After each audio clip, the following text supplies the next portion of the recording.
What's up, everybody? Coach CeeLo here, and today we have got a very, very special guest. Now, you guys hear me say that all the time, but let me tell you something a little bit about this gentleman. Today's guest, he's a business growth guru, keynote fire starter, creator of the Seven-Figure Blueprint Syndicate. He survived a heart attack, rebuilt from zero, and now runs not one, but two podcasts, Intrepidus and Big D podcast. Coaches leaders all throughout the East Coast, builds unbreakable systems, helps people scale growth, and with that same no BS edge that we have here at the No Bullshit Six-Figure Sales Podcast. Without any further ado, Mr. Dan Sachkowsky. Appreciate it, man. How you doing, brother? Thanks for inviting me. I'm so glad you're here, man. Yeah, man. So listen, I always like to start my podcast just direct, just so you get an idea of our audience, right? Almost everybody who listens to us are salespeople. Anybody from the ages between 20 to 50-ish, right? Really, really good. Some of them great, but most of them are chasing greatness, right? Mm-hmm. So why don't you tell them how Dan became Dan? How'd you get to where you are right now? I chased a dream, man. I grew up super humble beginnings, and at 15 years old, I read Rich Dad, Poor Dad. And I realized I had the poor dad. I had to figure out how to find a rich dad. I found a rich dad, somebody who totally believed in me, painted a picture for me that I've never seen before. And during that time, I'm 44 years old. During that time, very popular on TV was MTV Cribs. So I remember. MTV Cribs is similar to today's Miami, where they used to rent houses and cars to create a video to look good. Or you got the same thing with the influencer world, right? We were just talking about that. So I didn't know any of that. All I did was say, okay, this is an amazing show. Here's the next person that's coming on. Wow, look at those cars. Wow, look at those houses. And they painted this overall picture of success. So as a young kid, I thought success was, hey, you have a big house, you have nice cars, you have money, you're successful. So from 17 years old to 24, I chased money. And I had a 5,000 square foot house at 24. Nice. My neighbor's kids were older than me. I had two Escalades. I had an S55 AMG. I had a house in Cabo, Mexico. If you looked at me, I was living a dream. I made $3.8 million by the time I was 24. Sweet. 2006, my net income was $680,000. 2007, I made zero. The economy crashed. So I got involved in the housing market where I was a contractor, making a ton of money during good times. So everyone knows in sales that, hey, like times aren't always good. You got to prepare yourself for the bad. Right. It's about how you prepare yourself for the opportunity versus how you're rolling in a high opportunity. I didn't know that because when I got involved in business, it was only good times. And when you're spending $50,000 a month to live a lifestyle and all of a sudden the phone stops ringing, you're like, oh shit, what am I going to do? We were in a foreclosure epidemic. I had my ass against the wall. I had no idea what I was doing. So I feel like when you're pinned up against the wall, you make one of two choices. We talked about it off air here. When you hit rock bottom. Yep. So that was my first rock bottom. And what's interesting is when you hit rock bottom, you never see yourself getting there. But if you hit rock bottom again, it's a lot easier because you know what to do to get out of it. So at that point, I had my back pinned up against the wall. I didn't know what I was going to do. I had a $50,000 a month lifestyle. My friend calls me up. He goes, hey, imagine you got paid every time the phone rang. I go, bro, you're in construction. The phone's not ringing. I thought he was hallucinating or he was on drugs. So he calls me up about a network marketing opportunity. I think we might have been in the same one just from the start. Go ahead. ACN? Yeah. All right. So all of our crew was from there. Oh, really? Yeah. So I was in the top 5 earners at ACN for 5 years. And, that led on to being on Celebrity Apprentice and all that stuff, Success from Home magazine. So when I got involved with that opportunity, I was pinned up against the wall. I didn't know what to do. And I met a gentleman, I won't throw any names here, but depending you guys probably know who I was with from the Northeast. I met a gentleman who was making, says they were making $40,000 a month. And him and his brother were just dominating. I had no idea what was going on, but here's what I did know. I was making zero. If these guys are making this kind of money, I need to know what they're doing. At the end of the night, I go, hey, what do I got to do? Ignorance on fire, right? Put people in front of the opportunity. Okay. How many people you want? How many people can you put? I said 100. They're like, you could put 100 people in front of the room. I'm like, yeah, because I was influential. I was a business owner. I knew people. Everyone was suffering. My first, PBR, they called it? Yeah. My first home meeting, I had 87 people there. From that time, everything just grew and grew and grew. And as I grew that business, I saw income coming in, but I didn't see behind the curtain. And what I mean about that is 5 years later, doing a meeting, doing a training, whatever it was, someone came up to me. No matter how much money I made in that opportunity, I kept getting more and more people to enroll because that's the only way we were going to grow. But one person specifically came up to me. It was a dad, just lost his wife, 3 kids, suffering, man. Hey, you think I want to make it? I honestly told him no. And I don't know what made me tell him no, but from that day moving forward, I knew that this wasn't for me anymore. Most people come into the opportunity and most people don't make it. Very few do. What you're not told in the beginning is that if you're not balls in, 100% full-time on top of full-time, you're not making it. So selling false hope was nothing that I want to do ever again. So even though I made a ton of money, even though I was in Success from Home magazine and all that bullshit, what does that really matter? Right? So now I'm back where I was in the beginning because I'm chasing money again. There's no purpose. So got involved in the construction industry again. Why? Because you always fall back to your roots, right? You fall back to your sales, fall back to everything. And those were your roots. You Right. said that off camera. I don't know if they knew. Yeah, construction were my roots. So go back to construction, and I built a company this time. One thing I could tell you about network marketing was the personal development is unmatched. If I didn't have that experience, I wouldn't be the person I am today. I didn't only have personal development. I didn't only get involved with the opportunity, but I also had a coach that was working with me, a business coach. I attribute my success to his push. So from that point to where I'm today, every single year since 2006, I've had a business coach.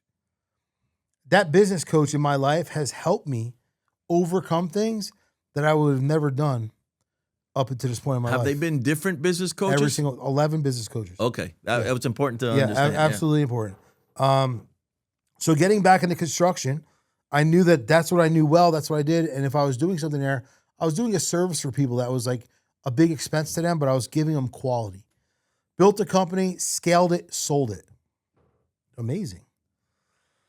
Bought my competitor out because, hey, I sold my company. Why not buy him and scale him and sell him?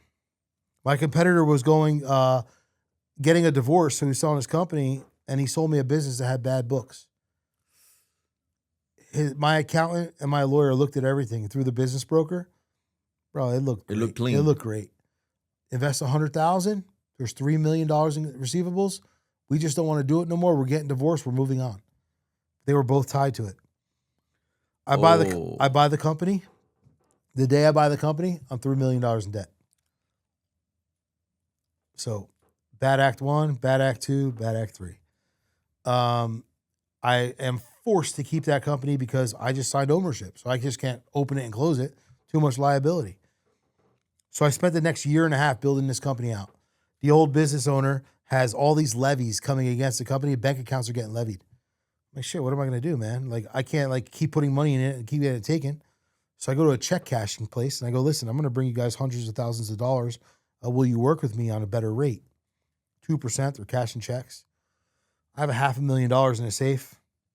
One of my employees at the time, a project manager, is a degenerate gambler, owes his bookie some money. Show up on a Monday, the overhead garage door is open. Oh, no. The back office door is open. The safe's blown out of the floor. We go back and watch the surveillance.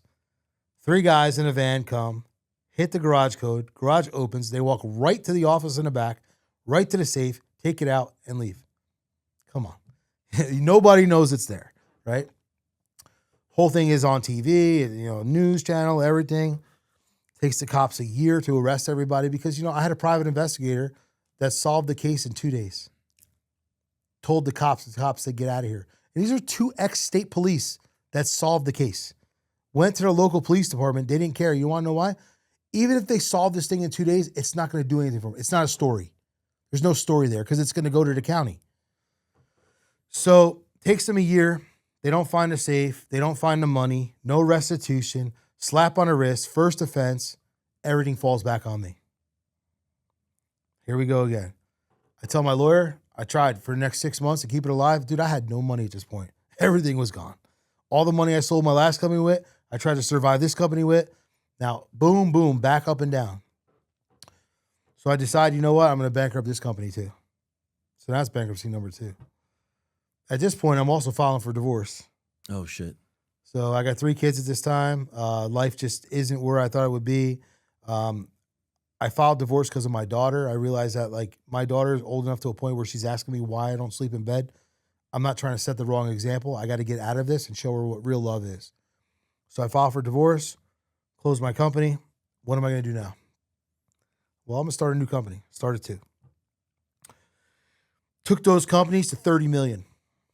Scaled them. Understood the process of scaling a company without doing all the work, processes, systems, doing what I had to do. Both companies sold. Great exits. That's one of your things is process and systems, right? So I was able to do that. So I took my failures, I took my wins, put them together with the next 2 companies. How do I scale these things and not go through that? So that was my test. I didn't sell those companies. The last company just sold last year. But after I sold the first company, I knew I had this thing down to a science. 2022, I have a heart attack. I mean, bro, it gets deeper. You know how many people like, oh my God, like my life sucks. Really? Like you want to trade places? You know, so like I've clearly been through it. During the time of having a heart attack, I'm divorced. My middle son doesn't speak to me for 4 years. So let's just keep adding to the fire. So everything that could have possibly stopped me didn't because I was resilient and I knew what I was going to do. But the pivotal point of my life was the heart attack. Laying in an ambulance, I don't know if you ever had a big scare, but laying in an ambulance, not understanding what's going on, everything is blurry and asking yourself like, this is it. And then you're kind of like, well, if I die today, like, what did I really do? I've made no impact on this world. What have I shown the world? That I know how to make money and I know how to lose it. What value does that bring? So that's kind of what ended me up to the place I am today because I made a conscious decision that moving forward, if I survive this, I'm going to start helping people live their best life and build the right businesses the right way, like I did my last 2, so they don't go through the shit that I went through. Now, here I am.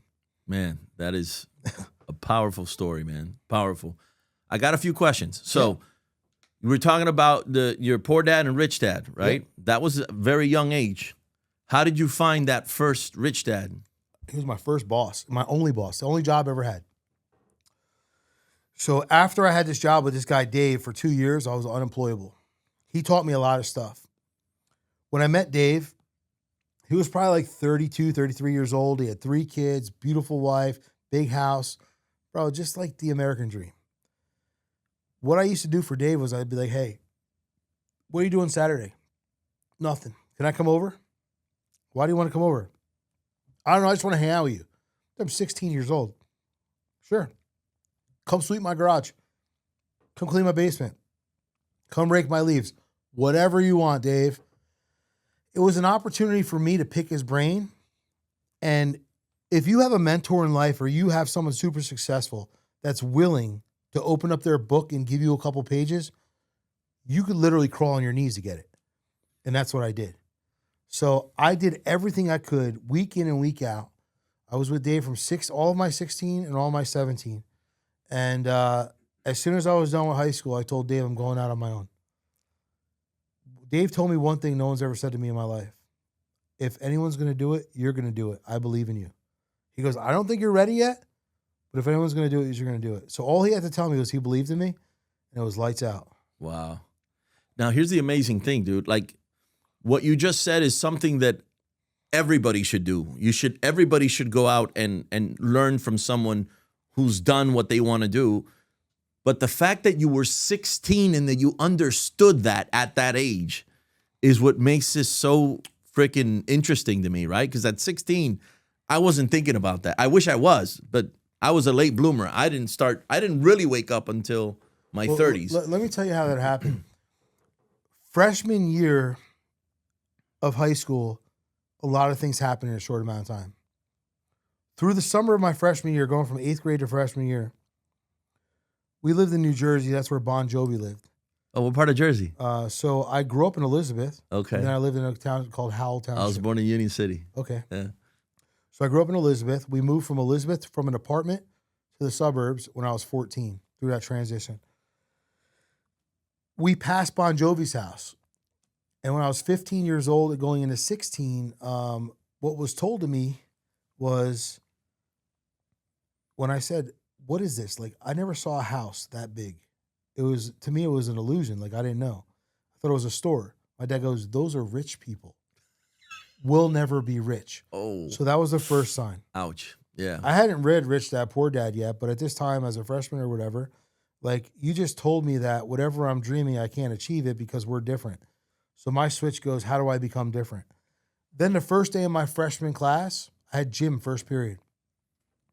I walk into phys ed, health class, never mind. My health teacher's significantly overweight. I'm like 450 pounds. You're a health teacher and you're going to teach me health. System's broken. My third period class was a business class. Those are the worst. First question I walked into class was, this is cool, man. I'm so excited for this class. What business do you own? I don't own a business. So I go, everything is wrong here. So from freshman year, I knew that the whole system was broken. And little things just kept showing me I was right. That's how I ended up there. Amazing, dude. Amazing. So when did you start picking up some sales skills and some sales abilities? So here's the funny thing. As young children, we are in sales. Of course. We sell ourselves to people. We sell our attitude. We sell our dream. We sell everything we have. And it all depending on how good we are is what we get. You're a kid, you want ice cream, and your parents say no ice cream. You sell the shit out of ice cream and you get ice cream because you're resilient. You're getting it no matter what, where your execution. And you're not going to stop either. Just like when Christmas comes, right? You know you want a toy. Someone in your family got that toy. Even if your family couldn't afford it, they sent that toy to the family member who could afford it. And you're just going house to house to house to find out who has your toy. And you know you're getting it. So at the end of the day, we always sell. The biggest problem in sales is people go, I'm not good at sales. We sell our time for money every single day. Wherever you show up to school, you show up to work, you're selling your time for the value that you're looking to get or the value that you're bringing home. Mm-hmm. So what I realized was I wasn't good at anything until I figured it out. Every shitty person in this world started shitty. A lot of them stay shitty. How does a shitty person become a great person? They continue to master a craft until they become amazing at it. So it brings you back to like Michael Jordan, right? He sucked. He got cut off his team. He was the greatest basketball player to ever live. Why? Resilience. So when I realized I was good at sales was when I started seeing people believing in me because of how I was showing up at a young age. Confident. People get things twisted. When you have a ton of confidence, they take it as arrogance or cockiness. But if you know and you have an attitude that you're going to win no matter what, there's just a different perspective. So I would say in my high school years, I got into bodybuilding. Bodybuilding changed a lot of things for me. The first thing it instilled in me was discipline. Having the discipline to be able to change my body. I was a very heavy kid growing up. Throughout high school, there was such a transformation that by the time I was a senior in high school, I was jacked, bro, shredded, like just totally different person. The only reason why that happened is because I was disciplined enough to be consistent in what I was doing. So when I first said I was going to start my business, I took it back to 15 years old in the gym for the first time, trying to lift the bar with no weight on it. I couldn't do it. I looked like an asshole. But I knew that wasn't going to stop me. So my whole sales world of selling myself to the world became easy as long as I always remembered that bar was very heavy, but today it's very light. So you have to suck before you're good. So I feel like my whole sales started as a kid, working my way up, and I just had to sell myself that I was good enough to be anything I ever wanted to be. Did you jump pretty much into construction? First business. Oh, So wow. I worked with the guy Dave for 2 years. After I worked with him, I started my own construction company. I had no business doing business, but I saw the way Dave was living. I don't want to make $20 an hour, bro. I want $1,000 a day or whatever I can make, you know? Right, right. So I printed business cards that I do windows, doors, and build decks. I never built a deck by myself. I put windows in, I put doors in. But I got my first deck and I figured it out. The hardest thing in life is people make things too complicated. There's always, even with YouTube today, you could literally build a house with YouTube. There was no resources back then. Back then, you just had to figure it out. So if you're willing to go after it, you're going to get the result. But if you're going to sit there and be like, oh, we have a problem here, I can't figure it out, you're always going to be stuck. And I had no other choice. Be like everybody else or be different. It worked out. Yeah, in a way. So we've talked about some hardships and we talked about some really good times and kind of everything that happened in between. But what do you think is like the craziest shit you've ever seen happen during your life or during your career? Maybe something funny or something wacky or whatever that you're like, dude, it could have been a network market. It doesn't matter where, but I'm just saying something that during your career, your life, you're like, man, I got a story for you. I think I just gave you all my stories. I don't know, dude. After I had all the houses, I had all the cars, and I went bankrupt, I realized that life was about doing something on purpose. Mm-hmm. And when I started, and I don't know if it's a funny story, but it's a good story. When I first started having people, even back in network marketing, Mm-hmm. that like the few that were successful say thank you. You're like, wow, like I can actually transform somebody else besides me. So the most impactful moment was I remembered what Dave was to me. How do I become this to somebody else? I couldn't do it in construction. Network marketing allowed me to do it, but it also made me wear a mask where I had to tell the whole room that they can do it. But at the end of the day, we knew it wasn't true. So I was selling myself short for a select few, and I just didn't feel good about it. But the few that did make it and were successful during the times before I felt up to that day made me feel very good that I could change somebody else's life, not only my own. I would have to agree 100%. You know, during my career, as I started getting so good that now I started building sales teams, and they'd give me like a team that was underperforming and turn it into a perform. There was something special, and I loved taking people that had never hit six figures before and got them to consistently hitting six figures, because in my eyes, what I said is once you got somebody to six figures, you change their life forever in many ways. Not just in them being able to afford to eat where they want to eat and do what they want to do, but just the fact that they've got that belief in themselves now, and their houses are going to be different. Where their kids go to school is going to be different. Everything changes. Everything changes, and so that's always been something that stuck with me. So I totally agree with what you were saying.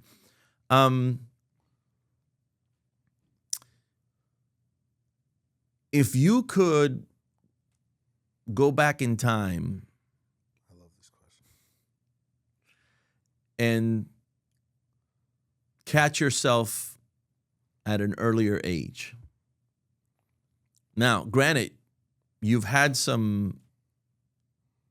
a couple of hardships, but you've also had some really great success, right? But if you can go back in time, or maybe even not you, let's say you have a son that's, 15, 16, 18, 19, 20 years old, good at sales. The kid's got potential. He's good. He's just not great. I'll talk about me, man. So everyone always says, like, what would you do if you can go back to your 20-year-old self? Yeah. Do you regret going bankrupt? Fuck no, dude. That was one of the best things that ever happened to me because it taught me a lot about me. Taught me how I handled situations under pressure and how I make a quick decision to fix it. What I didn't do was ask for help. I left Dave. Dave told me I'll do it. If anyone's going to do it, it's me, but I'm not ready. I got this. My mentality. Dave helped me up until that point. I didn't connect with Dave again for 7-8 more years because I got this. So there comes a point in our life where we want to detach from everybody else because we're on our own ride. We want to ride this thing. We don't need help. We have such a big ego that we can do this whole thing ourselves. And my biggest thing was I didn't ask for help. That's why I hired a coach from that point moving forward. And I think that's why I am where the place I am today. You know, and it's easy for me to coach people because I know what it feels like to, number one, not have one, and number two, not think you need one. That's a big one. That's a big one. I'll tell you why. I work exclusively with that. Maybe I should talk to somebody. It's crazy because part of sales, part of network marketing, maybe even part of certain businesses, right? You're taught to posture up. You're taught to act as if. You're taught, and all of that. Fake it till you make it. Yeah. That's the most bullshit you ever did. Well, act as if is okay. Faith it till you make it, I think is okay. Fake it till you make it, I don't think is okay, right? Yeah, faith it till you make it. It's okay to see yourself as a person that you want to be and step into those shoes, right? But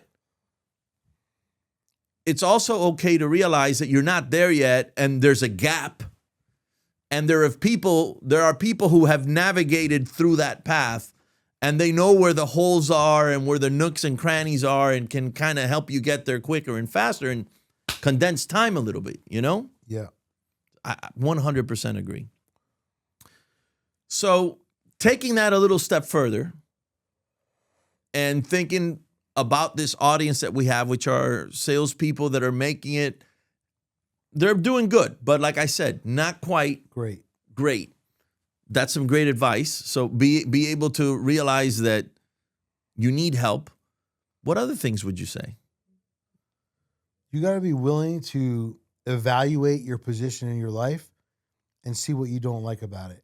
And then you need to double down on what you love and get rid of what you don't like, right? So most people focus on their weakness. How do I make my weakness stronger? Same thing when you're in a relationship with somebody. Let's say you have a girlfriend or a boyfriend or whatever. Like you look at what you want from them versus what they have. So in sales, where's your PowerPoint? Who are you? What's your identity? What's your superpower? Now, everything that I'm not good at, how can I hire out? How can I get a VA? How can I get an assistant? How can I do this stuff? Because I'm just shitty at scheduling. I'm just shitty at emails, whatever. Take a little bit of your money, invest it back in you in the points where you need improvement so you can disconnect. But a lot of people try to work on their downfall versus their up. If you sharpen your up, you will be unbelievable. You will be the best in your industry. You will kill it. Stop trying to make yourself become somebody you're not and use your superpower and just let it excel. Man, that's awesome. Yeah. Now let's talk about in the frame of the people that you coach, right? Now, I'm assuming it's not just construction people, it's everybody who's got a business who's trying to scale, right? What would you say are like the most common reasons why they come to you for? And here's the thing. I don't know about you, but with me, here's what I found out. The people that I end up coaching, they come to me for a reason. They come to me telling me, I'm here because I need help with this, this, and this. And what we quickly find out is that really is not what they needed help with. They need help with something much deeper and much bigger. But okay, yeah, I'm gonna help you with this, this, and this. And then once we start talking, they start realizing, oh, wait a minute, yeah, you're right. We should have focused on this other stuff. A lot of people will go out there and say that the reason why they're not growing is because of X, Y, and Z. They want to blame something for the disconnection. When the reason why most people aren't growing is internal. You'll never be able to excel until your mind, body, and attitude can follow. So meaning like you have to become better. When we're in business, we're looking at everybody else on why this person or that person isn't well and not producing for us. And we shift the blame on them. Leaders take ownership. So when you take ownership, so what I found is every time a client comes to me, they try to pinpoint, like when I ask them 15 questions, they try to pinpoint my questions are so good that's not going to allow them to give me an answer about something else A bullshit answer. that doesn't involve them, right? So then they start thinking. And then by the time they're at the last question, most of the times they tell me they had to go back to the top and re-answer them. Because what happens is when we ask somebody a tough question, it's very hard for them to answer because we don't want to admit our faults. But when you take 15 questions and you break them down in a way where if there were 15 different steps, you never want someone to go from step 1 to 15 because they're going to get hurt. But if you show them how to take the first step and you open up a window of possibility, they become vulnerable. And you do it in such a way where when they're glancing through the questions, they're not even going to realize what they're answering until they deeply think about it. So that's what I do. I literally break them down in that first email on the beginning factor of them, who they are, where they are, what they want to become, why they're not there. By the time they get to the end, it's my fault. 99% of people will tell me that. Most business owners want to do everything themselves. They're control freaks. Nobody can do it better than me. I got this. When that's not true. There's so many people out there who can perform at higher levels than us. Because let's say that whatever we do for a living, whatever that sales job is, whatever that business is, let's say there's 5 appointees, 5 different positions that take that business to work. How can you or I possibly be great at all 5? Impossible. But as a business owner, as a sales guy, as somebody who literally wants to walk out with their fucking chest out, I got this. Nobody's better than me. What do other sales guys tell you? I wish I could find another one of me. That's the most egotistical thing you could ever say. We suck. Because realistically, there's people out there who do things way better than us. But we don't want to admit that. So you got to get people to admit their fault and take themselves now from where they thought they were to where they really are. And that's when coaching really helps. Man. Talk to me about your coaching program. So what happens from A to Z? Somebody joins your program, right? And then what's kind of the flow of evolution of how So that I have works? a few programs. My highest program is my one-on-one coaching. You work with me for an entire year. You work with me. You don't work with a team. You don't work with an admin. You work with me.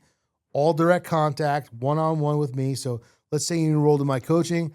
I send you the questionnaire. We do a 90-day launch. We do a phone call. After that 90-day launch, we stay accountable every single day, every single week. We get together every quarter of the year for a half a day. Usually in the beginning, like the first month, we get together. The next quarter, same thing, and we do a transformation. First 90 days is about you. As long as I could transfer you the way you think and show you what's possible by showing you how you need to change, it's all going to work. Month 2 is creating the framework for the next 6 months.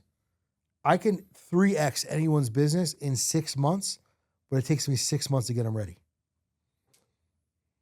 So I guarantee a 3X result. How are you keeping them accountable, or is there a way of measuring Their that success? they're doing what they're supposed to be? No, well, not so much their there- success. Success is easy. Look at the bank account. Look at the books, right? But I mean, how is there a way of measuring that they're doing what you told them to do during those? Of course, because we have daily check-ins, weekly check-ins. Okay. You know, so I tell my clients, like, listen, you have unlimited access to me. People don't take advantage of that. You could text me every day, whatever you want. I like voice text because, hey, send me a voice text. I'll send you a voice text back. It takes me 2 seconds. Don't text me a Bible because I'm not reading it. If you send me a voice text, I can listen. So then I respond to them. Usually, what does it take me? 20 seconds a day. So if I have 25 coaching clients, I'm spending myself, 20 minutes? You know what I mean? That's fine. Nothing. That's okay. Yeah. Right. And then I'm taking every client and I'm spending 4 hours with them, once a month, all different months. It's all tagged out. But at the end of the day, it's your responsibility to do your homework. I'm going to give you the framework. So in a month from now, when things aren't working and we go back to what you were supposed to be doing, Check, why check. isn't this done? Oh, I got busy. Oh, I got distracted. Oh, my kid's this. Oh, my kid's that. It doesn't work like that. We got to get it done. How are we going to execute at a higher level? Because if we don't, we're not going to get the results we're looking for. And I really push them. to be the person they need to be. And I don't give them overwhelming work. I take one step at a time. Singularity of focus. Let's focus on one thing, get it done. Focus on another thing, get it done. Let's not look what 6 months from now looks like. We could project it, but let's get to the first step, right? So it's like you meet someone, I want to make $1 million a year. Well, how much money you make right now? 100,000. Far-fetched, bro. Let's make $250,000. Let's make $500,000. Then you can make $1 million. That's the way it works. Makes sense. Makes sense. Talk to me about the front end, from lead gen to how they end up becoming a client. Do you use closers? Do you have setters? Is it all VSL? It's all me. From the very beginning. So DMs, bro. So they're reaching out to you maybe because they saw you on social media or something? Or a referral. Okay. And then they hit me up. I asked them a couple of questions like, what do you do for a living? What are you looking to do? Why are you stuck right now? Why do you feel like you need a coach? I get those questions and answers. Okay, great. Shoot me your email. And I send them some deep questions about their industry. Because if I can't coach in their industry, then I'll tell them I can't coach them. I'll put them to somebody else. But there's only been a couple of them. And it's because the industry is so specific that a doctor hit me up. I'm like, dude, I don't even know what to do with you. You know what I mean? Like, I have no idea about that world. But anyone that has a service-based business that has, employees, has a business, has a brick and mortar, it's easy. I work with financial planners that have other financial planners. I work with other business coaches. I work with gym owners. Like, anyone who has a traditional business is easy for me. A doctor, like, dude, I don't even know what goes on in their world. You know what I mean? I think it's a scam anyway. I can't fuck with insurance. Like, I don't know anything about that. So I'll tell them that, hey, this coach I know deals with high-level doctors. It's not me. So most of my stuff is either coming through DM or referral. I give so much free value on Instagram that if you message me, I will literally spend the next 30 days just going back and forth with you, helping you for free. It's me. And the reason why I do that is because by the time you come on and coach with me, I've already got your trust, and you already see that I'm tied into you as much as you're tied into me. Closers and setters, I can't stand it. Here's why I can't stand it. I'm hiring a guy or a girl to get on the phone with you and give you a whole line of bullshit so they can take your credit card so I can sell you. What's the value there? They just want to make a commission, a closer and setter, to get a deal for me. That's bullshit in my opinion. Even my coach is $100,000 a year. He takes the call. But when you look at the masses who have all these programs, all these people, and have closers and setters, they're dealing with closers and setters. They're dealing with other people. They're not dealing with the main person. If you're going to be a high-ticket coach and you're making somebody pay high-ticket money, you should be in the trenches with them. And you should know your limit. How many clients can you take on? Number one. Number two, don't worry about how much money you're making today. Because let's say my cap is 25. So I bring on 25 people a year, plus I do 2 masterminds at 20 people max. So I'm working with 2 groups, one group in Florida, one group in New Jersey at 20 people for the whole year. And then I work with 25 individuals. That's it.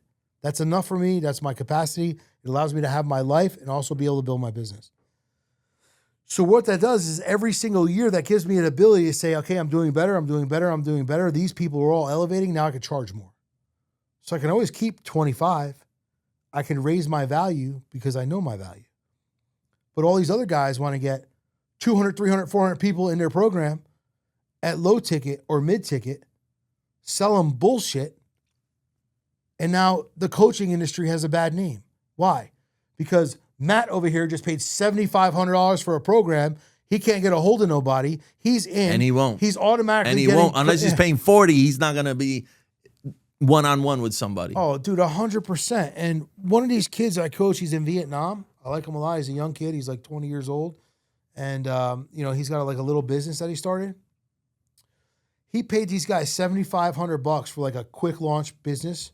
And he was in a group setting mastermind with like 50 people for $7,500. Blows my mind. And then they had the balls to call this dude and say, hey, if you want to come out and have a day with this guy, it's $2,500 to have lunch with him. I was like, what the fuck?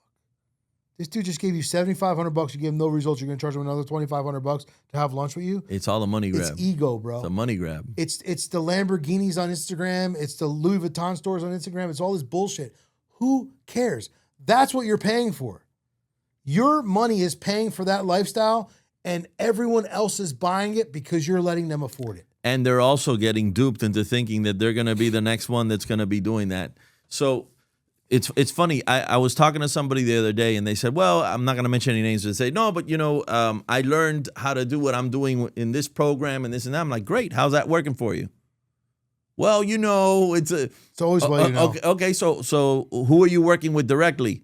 Well, no, they gave us these courses and these videos, and then we get together, once in a blue moon, and then with the guys. No. So who are you learning from then? When I do something, typically what I do a 5-day tiny challenge with people where all I do, it's kind of funny because you were talking about how you do through DMs. All I do for 5 days in a row is give the people free value for 5 days. Mm-hmm. Now, I happen to know that 5 days is not going to solve someone's problem, but it is going to move the needle far enough to see what working with someone like me can do. Mm-hmm. And then if they want to talk about doing something else, guess who they're working with directly and only with? You. I've already done the math. I know how many people I can take on and how many I can't. And once I reach that max, that's it. Then there won't be another onboarding for another 3 months. Until someone graduates. Right. And then when that happens, well, then we can tweak the prices and we can wonder what we're going to do. But the point is, it's so easy, man. Why don't you just do what the hell you said you were going to do for people? Right. And everything else works out. You know what I mean? Because it's the closers and setters who sell the dream, but then it's attached is the nightmare. It's all the stuff that they weren't told. It's all the things that they have to do. Yeah, you do this program, and here's what's going to happen. Blah, blah, blah, blah. They sell the hype. And the problem is not the industry or the people. It's now the consumer buying the hype. And we live in such a world that the hype is exciting. People buy into the bullshit.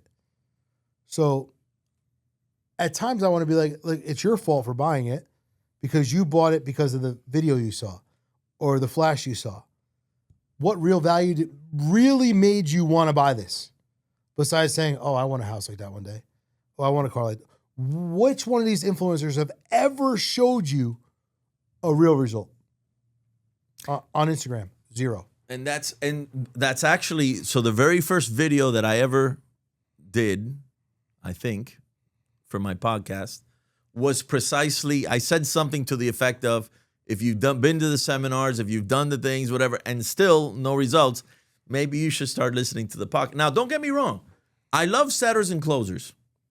I love it. I think that there is a value in being able to genuinely help somebody realize, hey, there's a problem, there's a gap, there's probably a reason why you haven't figured out what that gap is. Let me help you.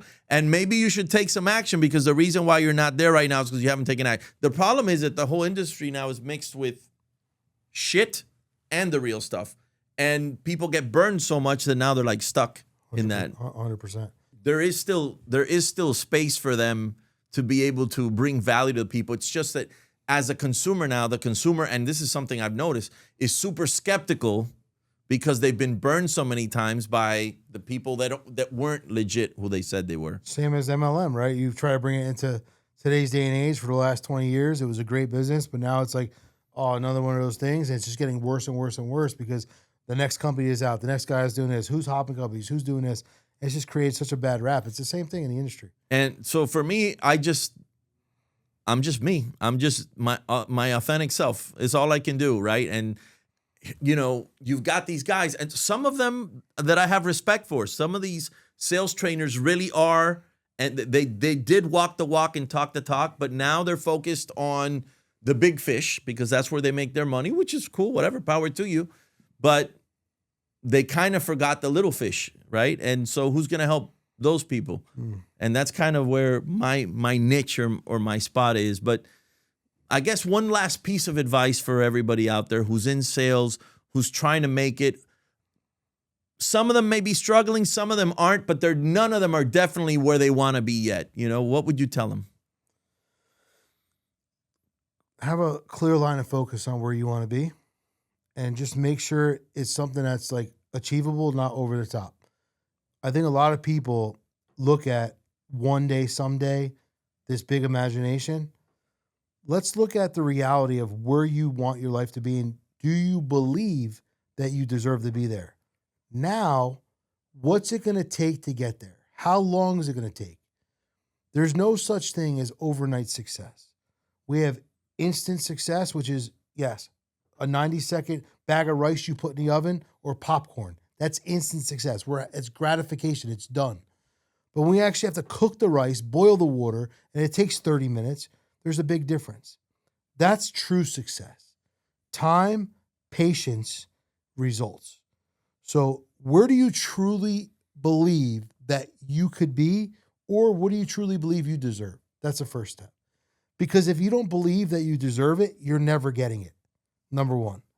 Number two, what's a realistic time frame to get it done? And don't say, maybe 5 years from now, I'm going to do it. You say, 5 years from now, here's where I'm going to be. Here's where I believe I deserve. And this is what I'm going to do to get there. I'm going to take the next 5 years and get there. Year one, boom, year two, year three, year four, year five, and map it out and follow the plan. Too many people look at, how do I get there fast? That's why they buy these guys. That's why they buy this stuff. That's it. Because they want the shortcut and the cheat code. I just had a conversation with a guy.